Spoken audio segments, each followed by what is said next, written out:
I'm thankful to Mr. Jain, wherever you are, sir. You have given us such positive vibes. I was actually nervous just before the presentation, your presentation, and then you have made us so comfortable. Wherever you are, thank you very much, sir. Today, we will be talking about the sustainability, specifically the cleaning chemicals, or what can we do in hospitality industry. Because the global hospitality industry itself is responsible for approximately 1% of the world's carbon emission. And all of us contribute to that. So we will be talking about Diversey and the other solutions which can help us in water usages, maybe chemical management and several other things. We will be exploring the cutting edge technology. We'll also talk about what all is there in the industry, which can help the hospitality industry to cut down on the carbon emission, help in sustainability, help the hospitality industry to go to the next level. Everybody thinks sustainability is somebody else's job, but no, it is there to stay. And if we don't do it today, we will never be able to get it.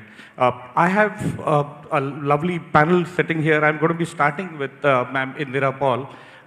And the question to you, Indira, RIG is a global leader in hospitality, wherein you all have integrated several things in the sustainability. Can you tell us how RIG has integrated the sustainability into the housekeeping and cleanliness protocols?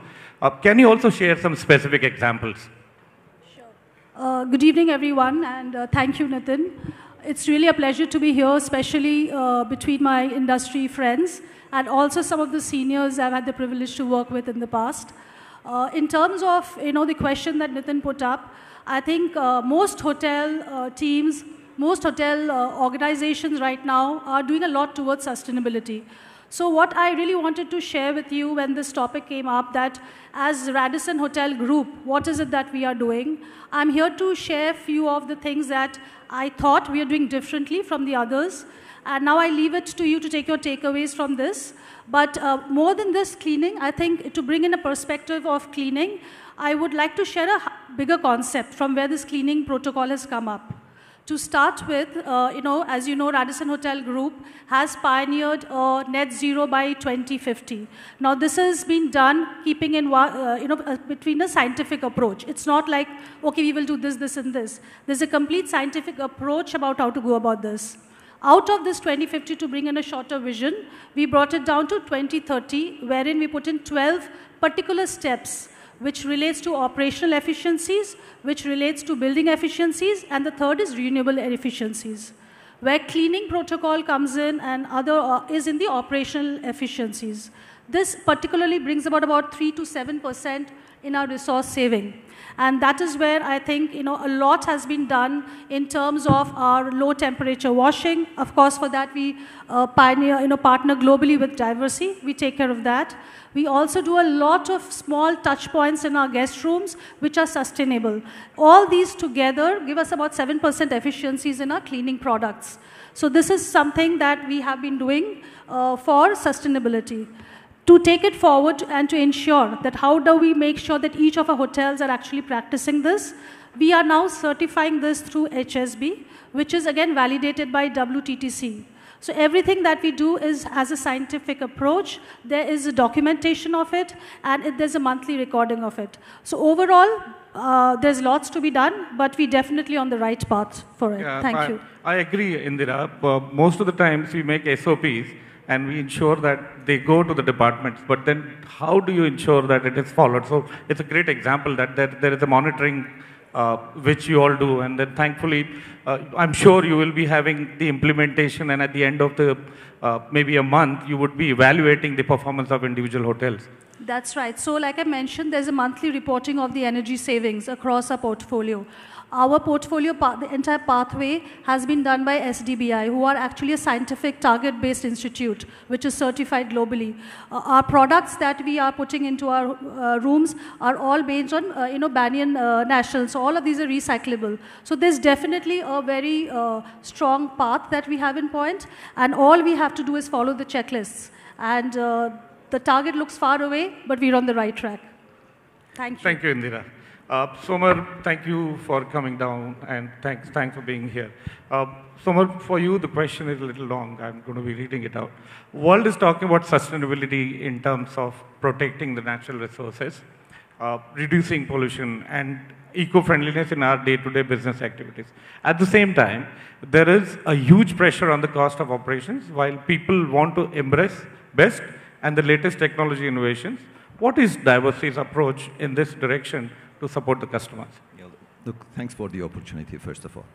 I think the crux of the other discussion is about value and the articulation of value. There is a misperception in the industry, in the hospitality industry, that sustainability comes at a price, so it's most costly. So our perspective, it's not an or discussion, it's an and discussion. I don't think that we can afford to not be sustainable. Now, when we talk about value, so we typically define the value as triple bottom line: people, planet, and profit. So everything that we serve to all of our industry partners needs to make sense for the people, right, that uses them. It needs to make sense for the planet, and it needs to demonstrate economic value to all of our operators. If you think about our solutions that we provide, our solutions typically come at super concentrated packaging.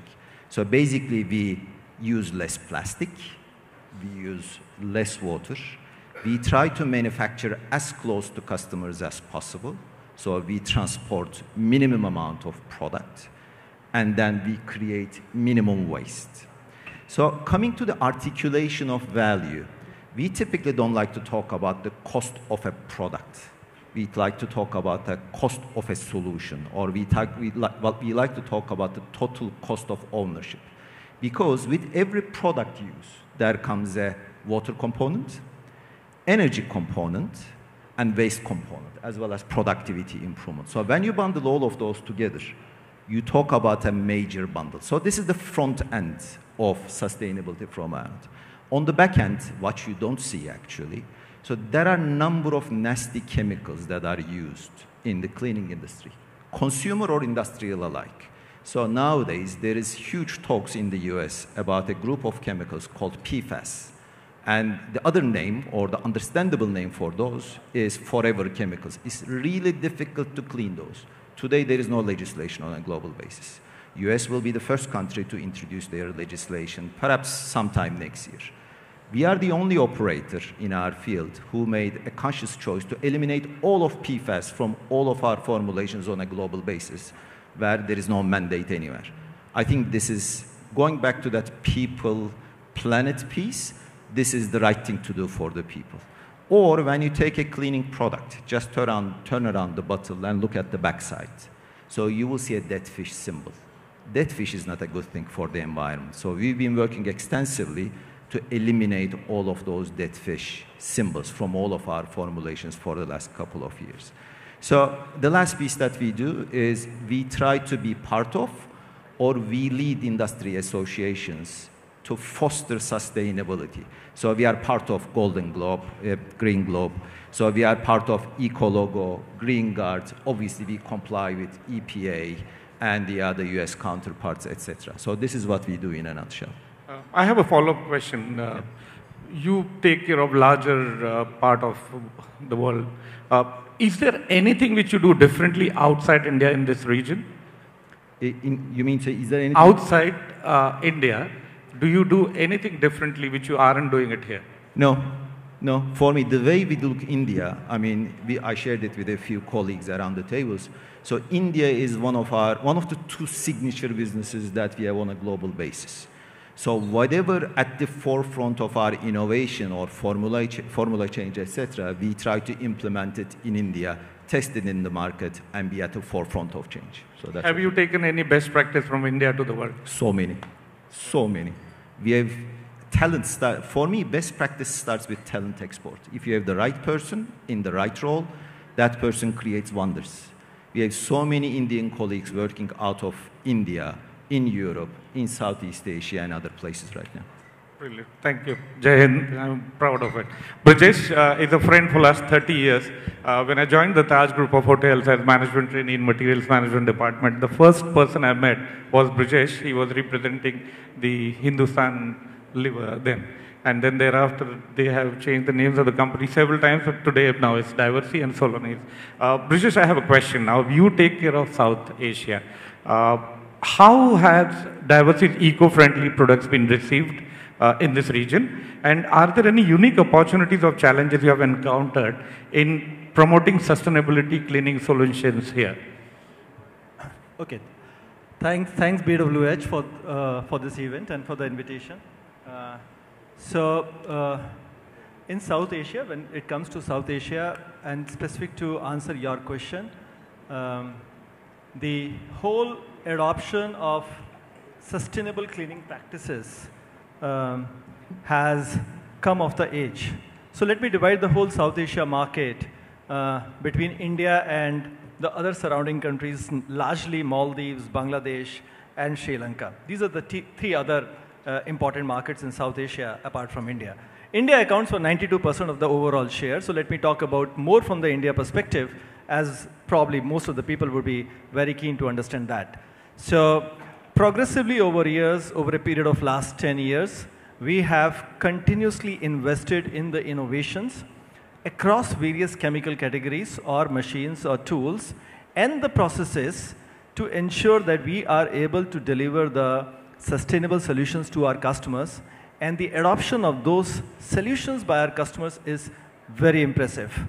So how do we track that, whether the adoption is impressive or not? So one of the key parameters we have is to measure the amount of water being saved, amount of energy being saved in the form of steam or electricity, and the amount of hours being saved in the various operational things.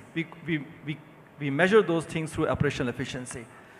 And we see the scores rising year after year. I can go into the specifics, but across the global hospitality chains, we see the scores rising year after year. So adoption is pretty quick and pretty high. I'm mindful of the time. I don't want to go into the details, but leave it for my co-panelist. But it is very impressive. My only challenge and concern is not the top end of the market in the hospitality. It is the mid segment of our hospitality market. And that is where the adoption is very linear at this point of time. It is all cost. And the time taken to understand the total operating cost concept is pretty long. So we are doing lot many events to create that kind of an awareness, but the journey is pretty long. But do people understand here? The customers, do they look at the total operating cost, or do they just look at the sales price and then or the purchase price and then they just say whether they'll buy or not buy? Yeah. Has that happened? So invariably, wherever Diversey would go, people would have this myth or a perception that Diversey is expensive, which is not the case. And it takes some time for the owners or for the general manager in the standalone groups to understand that. But eventually, once they understand it, and it is fast catching up, they are our customers for life. You would be amazed to know this. The recurring revenue, what we have globally, is more than 95%. So the customer retention is very, very high because of what we offer to the customer. And we give a promise and we deliver the promise. Thanks. So, Brijesh, one more follow-up question for you quickly. So, you worked in Singapore for a long time. Is there any difference in the style of working in India and Singapore? Not exactly. Do they have more importance to sustainability than India? So, I would say, in terms of style of working, not much. Everybody is looking at operational efficiency at the core. So, if you get operational efficiency along with sustainability, people are willing to lap it up. So first thing which comes in the hierarchy is operational efficiency, and then comes sustainability. It is not the other way around. Absolutely. Thank you. So from the chemicals, let's move on to the kitchen equipments. Industry needs equipments which are not just sustainable, but then they would take care of the future. Rohit, I have a question for you now. This growing demand of sustainable and green solutions, how does Wang Hospitality Equipments adapt its product line to meet the evolving needs of the hotels and resorts? Are there any specific sustainable innovations your company has done or the people who supplied you have done? Is there anything which you would like to highlight today? Very good evening to everybody, and thank you so much for the BW platform for allowing us this beautiful opportunity.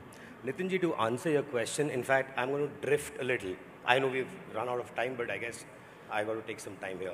So I'm going to talk about macro first and then come down to micro. Micro being hospitality, macro being India. Well, last few years I've been hearing about sustainability all around me. And I think, if we actually dig into past and look at, let's say, where, for instance, Japan was with respect to India on the same GDP, per capita GDP, which was somewhere in the year of 1940s. We were pretty much on the equal footing, let's say, with South Korea somewhere in the 1960s. And we were pretty much comparable to China in the 80s for that matter. Now, whether we kind of benchmark these historic parameters, or for that matter, we kind of compare India to other emerging economies today, at present, we would actually find that, and we should be actually proud to say that as a country, we are the least carbon producing or carbon footprint per capita. So it's an incredibly proud thing to say that despite being an emerging economy, emerging country, we are actually giving it a lot less to the world. That's point number one. Not just with emerging economies, but also for that matter with certain developed economies. Now that's one part. So from sustainability point of view, I think somewhere down the line, India as a country, our government, either at the center or the states, have been doing something right, I guess, perhaps, so as to be where we are today already. Having said that, within the industry, the way I look at it is that, of course, we got to do our bit so that we leave this world behind to the next generation in a relatively better way. Now, how do we do that? Well, perhaps we collaborate with partners who come up with energy efficient equipments, waste management solutions, spend time, efforts on making sure that we kind of consume right kind of electrical or LED lighting products, spend some time on demand control ventilation, wherein we save a lot of energy, water conservation, and so on and so forth. So that would be it from my side. So from chemicals to kitchen to engineering to water conservation, everything has been covered. Unless anybody has a question, I would like to close this panel. But thank you very much, ladies and gentlemen, for being part of this lovely session. We had very little time, but thanks for putting in effort. Thank you very much, everybody.